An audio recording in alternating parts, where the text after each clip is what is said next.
All right, let's go ahead and get started. Welcome. This is a pretty big afternoon for us over here at RenderDraw. We've been working pretty hard on some new features that I'm happy to show you all. This is a webinar focused on Salesforce Admin and how they're going to be setting up and maintaining 3D visualizations or product visualizations inside of Salesforce. If you thought this was going to be something else, you might have clicked on the wrong link or something like that. But that's where we are, and that's going to be the top of the conversation. Wanted to start this off as kind of simple as possible. So we kind of envision this is going to be a series of webinars as far as going into more depth of the different difficulties of 3D rendering and also how to set up more advanced scenarios. But for now, what we're going to focus on today is product visualization inside of Salesforce. All right, now, who am I? My name is Eric Pilgrim. I'm the founder of RenderDraw. Did a lot of the technical work for RenderDraw, and then also been in the Salesforce space for quite some time now. Feels like I've been here forever in a good way. Super excited to bring RenderDraw to the market. It's something that I found need based off of a lot of the applications that I assisted write or design as in my past. So I used to be the head of product in another startup. From there, I jumped over and started up RenderDraw, and that is to bring visualization to the masses in a scalable way. Now, the actual title of this webinar was going to be the War on Code. We wanted to be clear about what that meant. Effectively, we don't hate code. We don't think anybody should hate code. It's kind of a crazy thing to do, but what we really wanted to do is based off of kind of our mission, what we've seen out in the field. Kind of readdress what's happening and what we see the future of product visualization and future of Salesforce. So in order to meet that, you'll see that we kind of came to the conclusion we have to come to a head on this war on code here. So here's our mission. When we come out, what we're trying to do is provide the most incredible visualizations for brands that use Salesforce. That can be manufacturers, it can be consumer product goods companies, but we want the users of their products that they're building on Salesforce to have the best experience possible. So for us, that means getting 3D visualization or 2D visualization in everyone's hands as it relates to something inside of Salesforce. So we have to kind of broaden our net for more customers in the Salesforce space, not only to get more customers, but also to assist and help out and build up that experience for the users on side of Salesforce.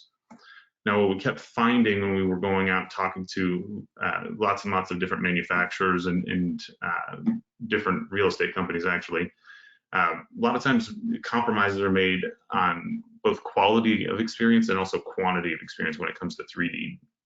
And most of the time, this is due to cost. But if you think about most of the time, these scenes are set up. They're kind of one-off coded scenes where contracting group comes in and builds something custom. It looks nice and shiny, but it never changes. It never goes anywhere. It doesn't scale to all of the different products that exist within Salesforce. It really just becomes unwieldy over time because you're supporting this thing that was built for a one-off scenario. So basically, the cost concern always came up whenever we were talking to customers. Based off of the cost concern, they assumed that this is going to be custom coded every single time. What we've really found out and what we've really been working on is ensuring that we reduce all of the timing and duration when it comes to creating these 3D scenes, and also ensuring that it actually scales to every single product or every single type of record that you want to visualize inside of Salesforce. So basically, it has to be scalable both in all objects in Salesforce and also all of the different records that you would be storing in each one of those objects. So I'm going to move this here. The conclusion, the custom-coded 3D implementations are the core issue that plague these projects and their maintenance. Basically, writing custom code for each one of these 3D scenes and scenarios, whether it be for a website or for internal interaction when you're going through configuration or something along those lines, typically is the bane of the existence for everybody that's trying to maintain the 3D scenarios moving forward. Not only that, most of the time, the resources that created those often either leave the company, leave the consulting group, or just basically are no longer in the scene. So you have to find a new developer that's going to know exactly how the other person did the development here. And those resources are typically pretty cost intensive because they have to know both Salesforce and 3D visualization in order to kind of make what's what of what was done there. Now, oh, I kind of jumped here. All right, sorry. So the new requirement for us is remove the dependency on code. We started off with a really nice API, which allows for custom interactions to be built. Most of the time, this was done through custom development using Lightning, either LWC components or using Lightning components within Salesforce. Basically, we want to have to get rid of that custom development to where we can actually do implementations, or hopefully by the end of all this, you would be able to do implementations as a Salesforce admin for yourself.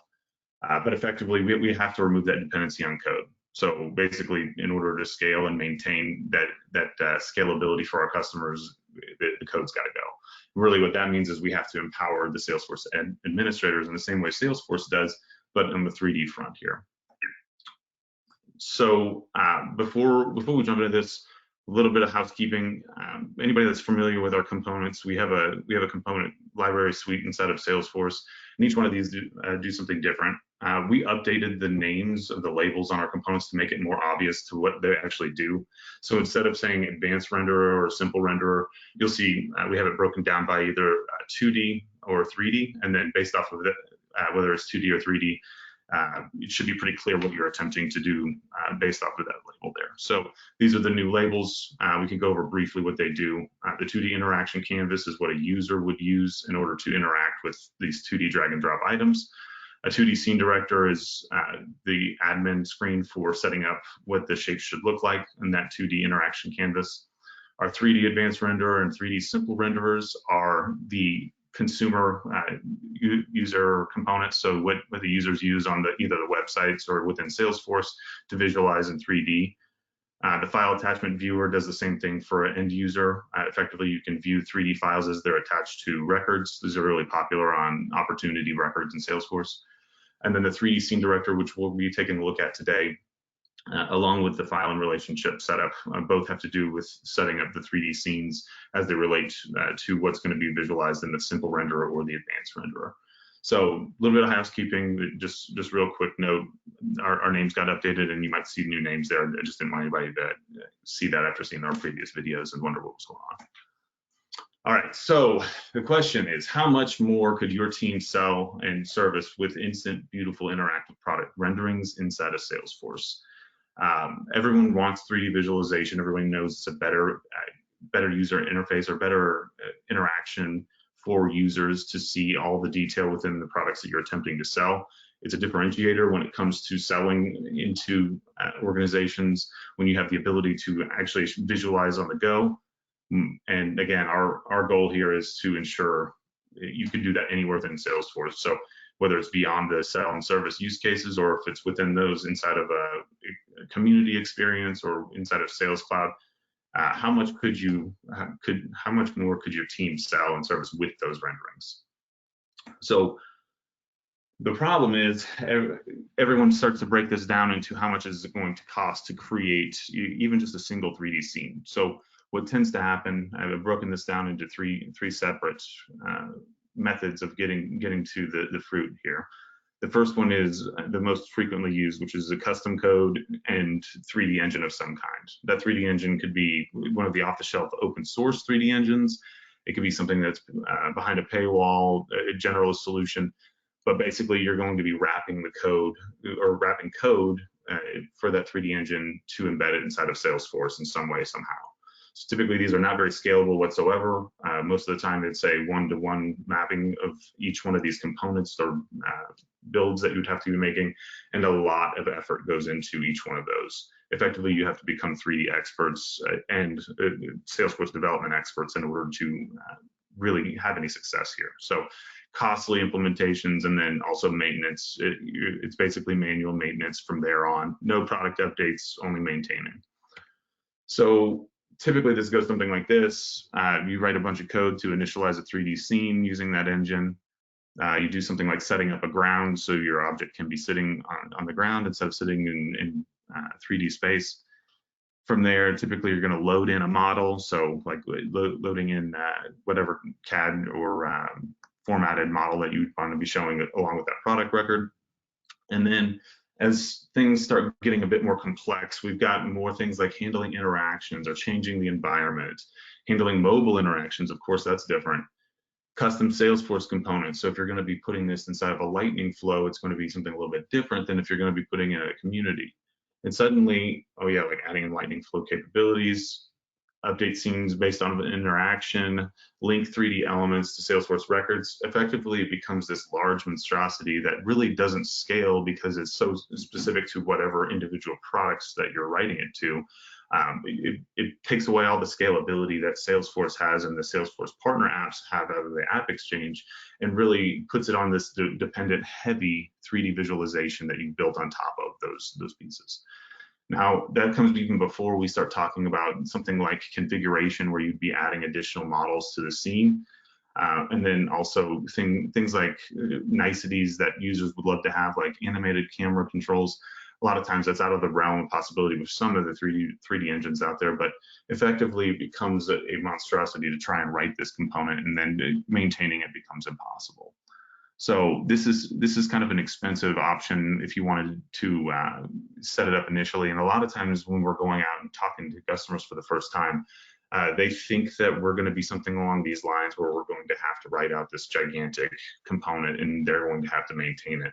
And again, with the goals that we've got product-wise, really what we're trying to do is make it to where this is going to be something like what you would expect an app to do. You've got 3D drawings that exist. We can get those processed based off of either CAD models or help you design and draw new ones, but then relate that to Salesforce records and really not worry about any of these things. It works like an app, it gets updated like an app, and that's what you guys are used to. So then you can focus on the admin things and where you're actually going to want to visualize and interact with 3D all across your Salesforce instances. So, oh, and we got a couple other examples here. So I really piled on here.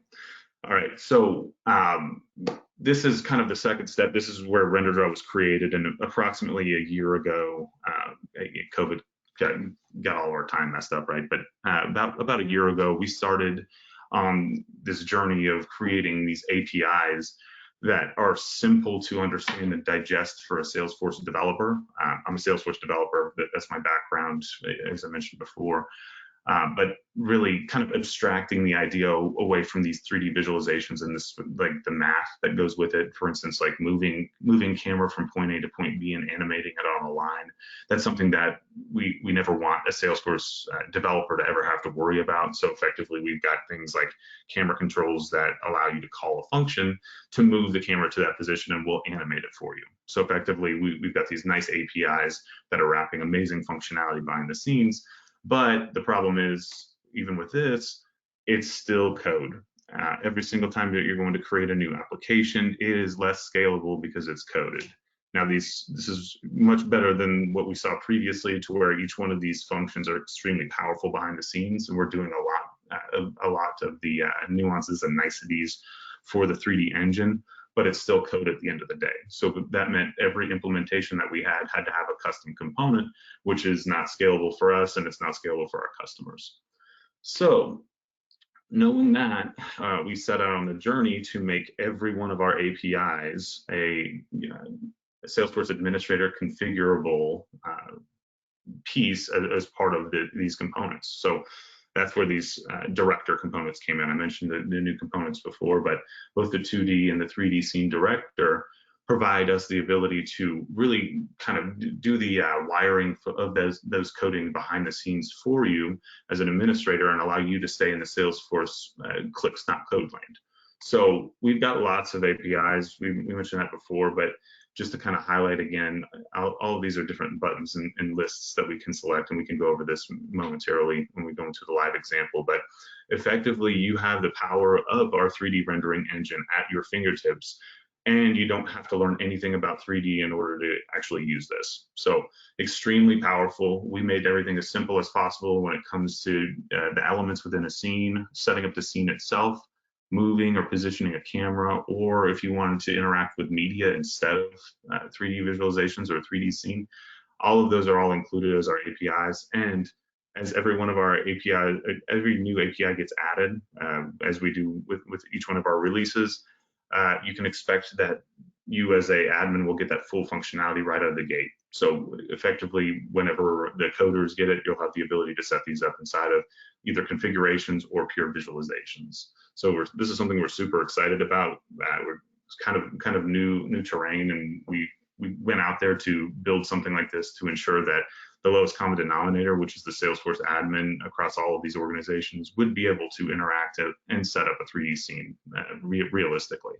So no corners were cut. We jumped through the hoops to ensure that every one of our APIs work. And then also a lot of our APIs actually have their own custom screens within our app to where you can actually visually set the parameters. So we might not have enough time to go into that today. If not, like I mentioned, we'll have a follow-up webinar to go into more complex things like visually setting up parameters and that kind of thing. So the output of this, or the output of all of this effort, is going to be something akin to this, to where we have a fully interactable, explodable build of materials that is visualized through 3D like this. And then what we call the subnodes of that 3D model, so all of the things that are being visualized here, would then get mapped back to something inside of Salesforce for whatever we're trying to do, depending on the use case. If it's just an off-the-shelf visualization and you just want to show this one-off model, nothing changes, great, super simple. That's kind of what we're going to take a look at today. But if things change, if you want to load in different colors or textures or materials, that's when things get a little bit tricky, but not too tricky. You can still take care of it as a Salesforce admin through our screens and components. One more example to see how complex these things can get, and kind of a teaser for the next webinars. This is actually one of our example videos of 3D configuration, product configuration using Salesforce CPQ in our components. So basically, this is going to be the output, or what you're going to be able to do after we go through and set you up with these administrative screens. And you'll be able to do things like set camera angles, load in 3D models from outside of the Salesforce org, change colors of things, change background colors, set up photo domes, set up the environment scene, and even add in 2D videos or 3D text as part of the visualization if you wanted to. So pretty neat stuff. We have the ability to do a lot of things super powerful, but again, the end goal is to have you be able to create something like this without setting up or creating any code whatsoever. Now, some aside that we want to talk about first. The biggest question we always get is like, what do you do for the models? What if we don't have models? What's the protocol here? For us, we saw this as an early problem because a lot of folks don't have models, but also probably more the people that we talk to, especially in the manufacturing industry. When we talk to them, they always have these CAD models, which are amazing, high fidelity, what's actually being built behind the scenes, or what's used to be built. But the problem is they look horrendous. They look terrible every single time. It never is meant to be loaded inside of a web browser. You're always going to need an additional plugin, or you're going to, frankly, most computers can't run it. But you're always going to need to do something in order to visualize it. And typically that involves loading up a server out in the cloud somewhere and having these heavy rendering costs. So as part of our process, if you have CAD files, or your company has CAD files, we can actually work into the CAD creation process to where we bolt on to the end of the creation process. So it goes something like this, where you have CAD engineers that would go through and create these drawings. Once those drawings are created, we would then take the newly minted, newly created version of that file, call our APIs with that file, and then based off of that API call, we'd actually get a model similar to what you see below here, number 2, without all the shiny textures, and then we do some magic to make it look more like what you'd see on a website or what you'd see on a movie. So effectively, starting from a CAD file, we save quite a bit of time because we can say from the initial drawing, we can just do a conversion and then compression. But we also have the ability to set up and get some drawings done for you as well. So either way you want to do it, if you want to go 3D files on Salesforce, we can get you set up. Probably the fastest way possible is starting with CAD, but again, it's just all an option. But we don't typically, the tool that we have is for visualizing and interacting with the drawings. Oftentimes people get confused and think that this is an actual CAD drawing tool, and it's not. It's meant to be a visualization piece for Salesforce, everything inside of Salesforce. And this is kind of an overview of that process. So we start with the conversion. We convert from the CAD file. We then clean. So what that means is kind of take away any artifacts from the conversion. If there's any errant pieces inside the CAD file, we smooth that out. From there, we have polish and stylize, which just having 3D artists go and add some nice skins to what you're taking a look at, or the 3D models. And then we go through compression to where this actually all works and loads in the browser without any additional plugins. So effectively, it's much more reasonable to do it this way as far as performance, and it also the cost saving is enormous because there's no additional server costs for our users and customers. And then just a little plug, we also this is something new that we've gone and created, but we have customizable 2D visualizations and configurations as well as. And again, lowest common denominator, we're working towards the Salesforce admin experience everywhere. This is just kind of cutting edge stuff that we're doing, similar to what we did with the 3D, but defining 2D blocks and then using them for configurations is something that we're working on. And of course, that works with any of the CPQ providers that are out there on Salesforce. All right, let's dive in. Favorite part of the day, demo time. Let's take a look. So as part of this demo, what we want to do is go into the settings and take a look at how these are actually set up per object. That's a very admin task. From there, we're going to talk about the relationships, and that's actually how this scales. We have the ability to scale through our conventions and our relationship engine behind the scenes. From those relationships, we'll then go and take a look at a behind the scenes admin screen for the 3D rendering folks. So setting up those 3D scenes, what that looks like. And then we'll take a look at what the customer or the user is actually going to see based off of that update. So let's go ahead and jump in. All right. So let's get this going. I'm going to refresh this screen. All right, so what we want to jump into first are the RenderDraw settings, and this is kind of the control center that's been set up or gets set up the first time that you are installing RenderDraw, and then each individual time that you want to add a new object in. So let's say we're starting with the product object today, but you want to go into, let's say you have a custom object that you want to relate 3D drawings to, or you want to use another object type and have it look up to a parent object. Effectively, this is where you're going to do all that. And the end goal of this is to make sure that we know where to look on the object for the individual details that lead us to the 3D drawing, so we can draw that based off of wherever we are unconditionally. So starting off with our settings, we're only going to be focusing on two of these today, the object relationship settings and the general settings. General settings give us our base URL or where we're going to be calling. So we have the ability to load from Salesforce directly if you want to store your 3D files inside of Salesforce. Most of the people that we talk to end up saying that that becomes very cumbersome because the Salesforce file system really isn't made to store that volume of files. What we do and what we've suggested in the past is most cloud providers, every company we talk to has always had a cloud provider, whether it be Azure, AWS, or Google Cloud. Basically, you can set up a Google Cloud bucket or a Azure S3 storage bucket and use that for storage of the converted files, and then relate those to your records within Salesforce. That relationship looks something like this, to where I've got to go into our public rendering server where we're hosting these, and then that becomes the base server for all of the interactions that we're going to have out of this Salesforce org.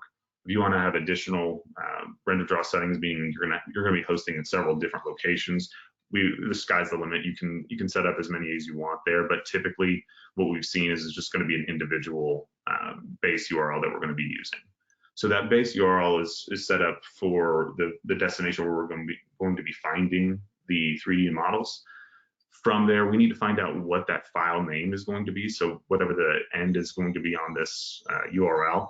And for that, we set that up per object. So like here, we have this product relationship. that's actually using the product to record or product to object in Salesforce. And we're actually looking at the display URL field on the product to object to see where that extra piece of the URL is going to be. So this is how we set up a conventional relationship, and that's how it scales to where we know exactly where to look on every single object, which field is going to have that 3D model that we can pull down and display. For that, when we go and take a look at other things as well, this is just a record inside of Salesforce, and you all, when you install this as Salesforce Admin, have the ability to change all these. So if your rendering file changes or you want to switch it to a different file, you can go and push edit and then select out of the list of files that are, or list of fields that are on that object, and then save it. That's also going to pertain to where we're saving these scene settings as well. So that's built into this object as well. And you can see I've got a couple custom scene settings that are saved on here, both the 3D and 2D. And those are both on this underlying object as well. So this gets set up the first time. And then again, any other custom objects that you have, we're going to be setting that up individually. And then what that gives us is the ability to know where to look for our 3D models that are hosted out there in the internet somewhere. So hopefully that was clear. We got another video on YouTube if you want to go more in depth with this. We didn't even touch on controls or light settings, but frankly, that should be enough for us to get a little bit more in depth about how we're going to actually manage these. So let's jump in and take a look at the product records, because that's the object that we set up.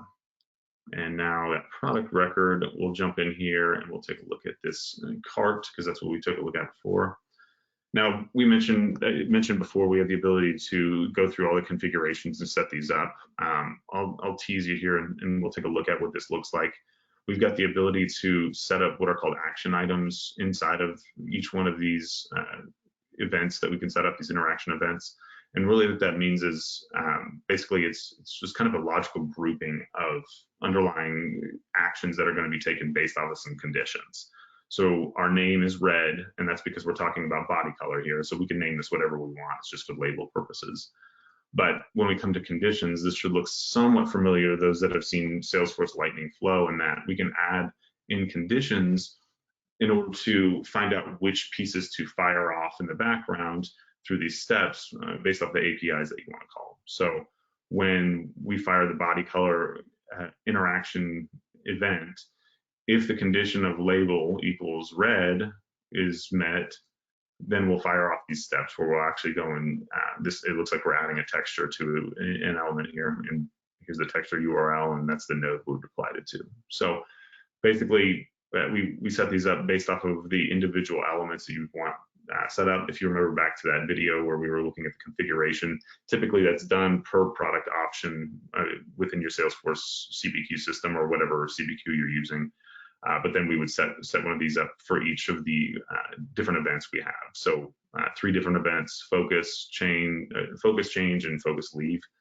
And that gives us the ability to do things like move the camera and interact with the scene in depth. So that's kind of a teaser for what we'll go over the next time, how to actually set these up individually and set up a configuration for your underlying use case, like this golf cart. For today, let's go ahead and tap on this visualization tab. Now, I mentioned before, we put in the field that we're taking a look at for the 3D file out there, and just so we're all on the up and up here, we can take a look at the details of this record, and you'll see the display URL here is the actual rest of that URL, and you'll see it modeled at GLTF. So this is using one of our models that we've converted and then added the textures to. So you can see here, we got a little bit of an admin screen here. The visual scene setup is providing all the attributes that we have on the scene for us to update. You can see down in the bottom right here, we've got a branded logo, and that was pasted in here on this field. There are a lot of different options here. So like sometimes I even forget how many there are. If you ever forget or don't know what each individual thing does, or you want to kind of find out more, discover, we made sure to put on every single input from this release moving forward these tooltips that should have every single interaction down to a T. So kind of merging our documentation portal, because it's separate and off. We want everybody staying in Salesforce for as long as possible. So this is kind of a nicety, taking a look at what each one of these things can do. Now, another big feature that we've got And within these 3D models, obviously, for those that haven't seen our product before, fully interactable. We have the ability to explode the diagrams out. So like the components are coming in, we can explode those out, take a look at individual pieces, pull them all back together. We can slice, dice, take snapshots, change environment colors. Got a lot of stuff we can do here. But one of the things that we always were asked was, how about labeling, a labeling system? Because everyone's got a really complex system that they want to be able to tell the customer what it is. So what we did was took that as part of the challenge for this big release, and we have the ability to, based on these labels, I mean, you can zoom in and see that label, but when I'm hovering over this piece, you can see left tire is displaying. And then also, I think I've got a couple others here where, like the hood, yeah, test hood here. So the hood, when we're highlighting it, you'll see test hood pop up. And those are actually defined down here under component labels. So this is what we'll take a look at today as far as the administration. We'll add in a couple component labels, and from there we'll see the live change and what that looks like for our users. And then we'll probably call it a day after any questions that exist. So couple things that we want to highlight here. We've got the ability to add as many labels as you want. We're really not concerned about that. But when it comes down to is, a lot of times these are assemblies that exist within your CAD files. And when those assemblies get brought over, oftentimes the names of the nodes within the assemblies are really kind of screwy. Like you can see here, we've got some good stuff like hood body was the name of the node inside of the test hood label here. But like for the left tire, for instance, the actual node name in the 3D structure is called Object 186. So this is super confusing, especially if you're going into an implementation and you've got lots and lots of parts trying to correlate this out to individual pieces that you're taking a look at, like all the different pieces in your build of material that you want labeled. Basically becomes this huge mapping exercise, or changing how your CAD artists build their CAD files. And really what we thought of doing is, instead of doing that, just kind of a non-destructive way that we can create labels on top of the data that you have here. And setting it up as an admin is super simple. We wanted to use our full capacity of our renderer here. So if you want to create your own label as an admin here, what we'll do is from the underside, we'll find something here, but we'll select like this battery tray here. And you'll see here when I made that selection, something changed. We'll see we have an add a label for component object 634. So I would have never known object 634 was whatever this is, right? There's an nearly infinite number of nodes on this 3D tree. So memorizing or having a table where each one of these is mapped out is absolutely work intensive, and it just makes the task to where no one will ever do it. But instead, what we can do is actually reference it directly by a click. So from there, we see add a label for component object 634. We push the plus button here, and we scroll down. We see now we have the ability to add a label. So for this, we can put like battery case, sure. And we can save that out. Once saved, I'm going to refresh this data, this screen here. And now I'm going to go over into a scene or what the users would actually see on the front end. So this tab, let's say hypothetically, because we're all admin here, that tab would only be visible to us as admin, but this details tab might be the default tab for the product record detail page. And from there, all of the users that have the standard RenderDraw permissions, which is just kind of the general license, would be able to see it here. This obviously works on communities, you name it, basically anything in Salesforce, but this is kind of put on the screen with the Lightning app builder.